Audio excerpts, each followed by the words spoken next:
welcome to my channel. My name's Peyton, and today I'm going to be doing a June wrap-up, and I'm going to be reviewing all of the books that I read in June, and then at the end of the video I'm going to do a little mini book haul. So the first book that I read in June is What I Like About You by Marisa Kanter. I don't actually have a physical copy of the book with me right now because I lent it out to a friend. What I Like About You is the story of a high school girl named Kiley. She is a book blogger, and she goes by the name Kells online.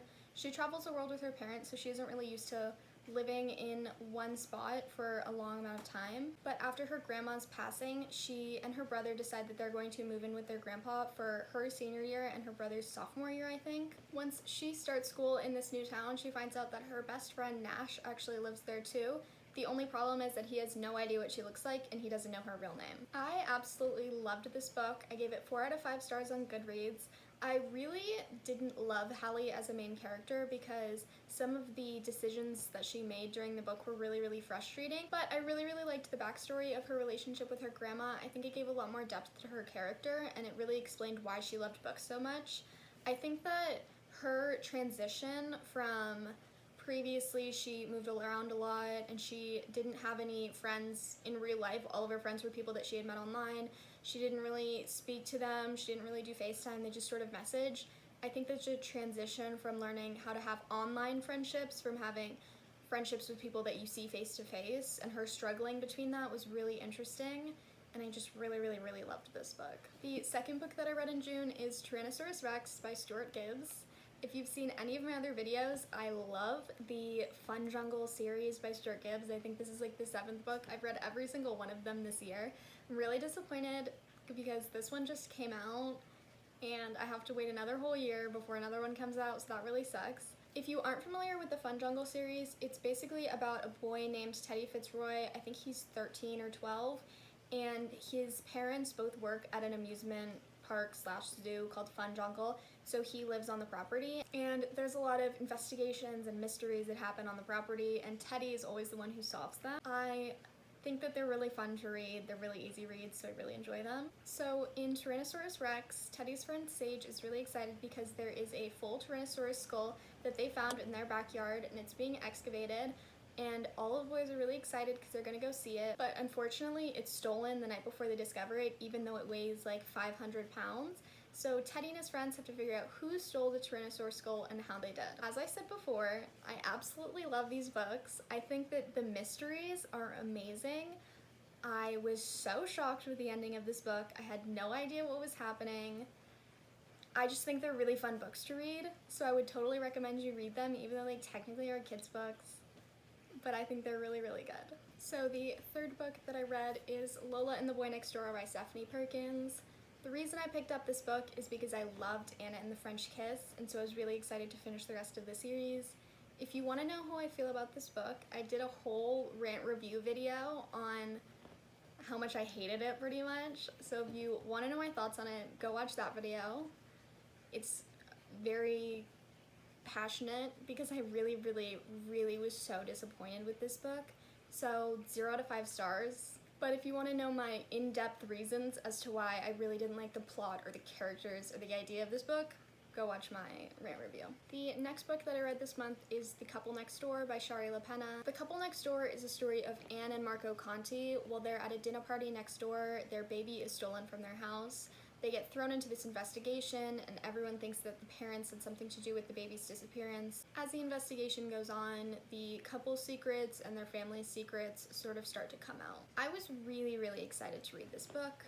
My dad got it for me. I thought it had such an interesting premise. The first 50 pages were like really interesting, but the only problem I had with this book is that there was absolutely no suspense. I think that the story was good. I think the concept was good. I even think that like who took the baby and why they took the baby, I thought that was really interesting, but I think it was kind of poorly written because it was like I was never shocked by what had happened. Everything was said so like casually. It was like, oh, and then so-and-so took the baby, and I was like, did I miss 5 pages? That's just how we were gonna tell us who took the baby? I don't know, I just thought it was like badly written.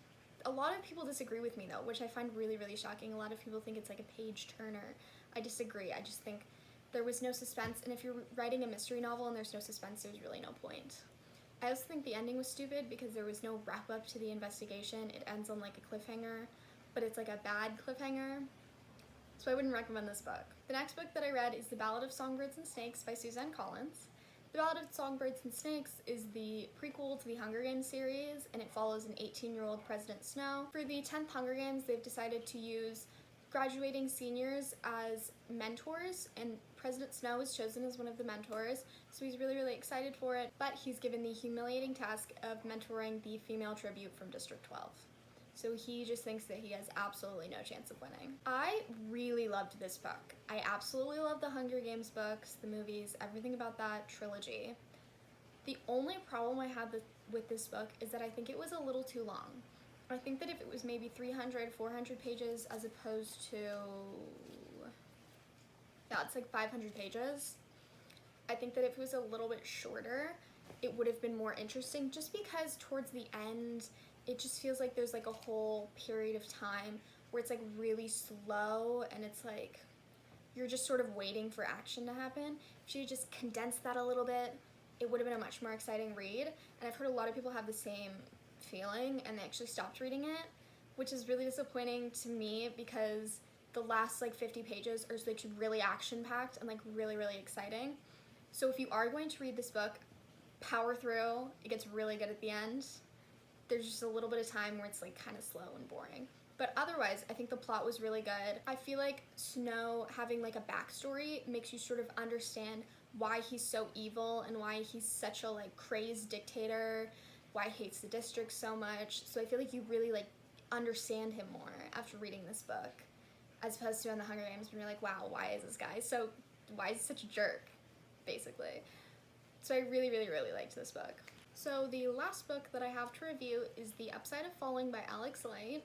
The reason I picked up this book is because I just sort of wanted like a light and fluffy romance book, just like something happy and fun, and that is definitely what I got for the most part. So the main character is Becca, and she's a high school senior, and after her former best friend is constantly making fun of her for not having a boyfriend, she decides to just lie and say that she has one.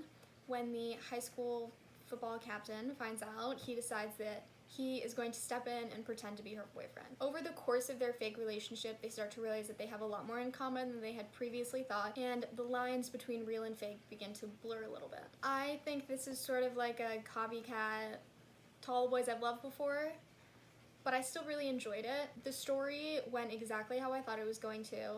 Whatever your predictions are on how this book ends, that's how it ends. I promise you that you're right. However, it was just a fun read. I wasn't expecting some groundbreaking novel from this, so it was just like a nice fun read. It was easy. That's really all I have to say. If you just want like a fun summer romance, I would totally recommend this book. So those are all the books that I read in June, but now I have 4 books that I just bought that I'm going to talk about. I went to Target last week, and holy crap, has their book section gotten so much better.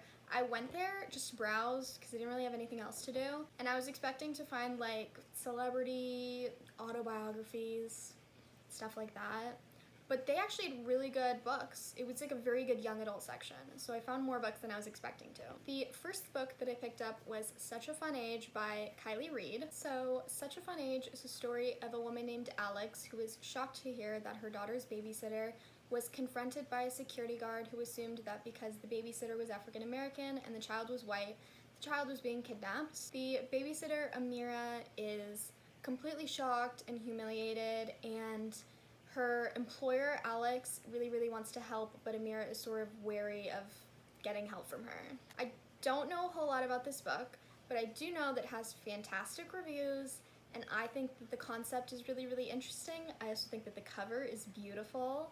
So I'm really, really excited to read this. The next book that I picked up is Rules for Being a Girl by Candace Bushnell and Katie Contugno.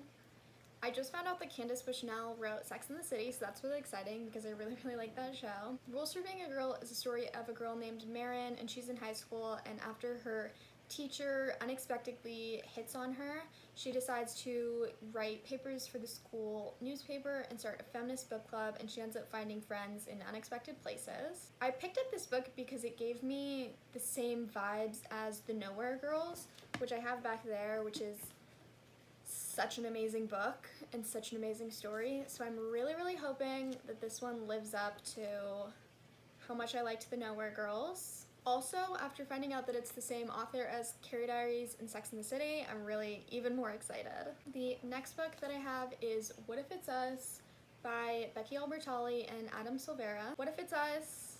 I don't know much about it. I do know that the main characters' names are Arthur and Ben, and that it's a love story, and then they have a meet cute at the post office. I don't know anything else about it, but I have high hopes because I absolutely love Becky Albertalli's books. I've read pretty much all of them, and I think they're really, really good. Adam Silvera I haven't read any of, but I have heard good things, so I have very high hopes for this book, and I really, really hope it meets my expectations because I think that the story sounds cute. And I love a good love story, so I have high expectations. The last book that I bought is Where the Crawdads Sang by Delia Owens. Where the Crawdads Sang is a story of a girl who lives in the marsh by this town. They call her the Marsh Girl. From what I understand from reading the synopsis is that she was abandoned by her family, and so she just sort of lives alone in this marsh.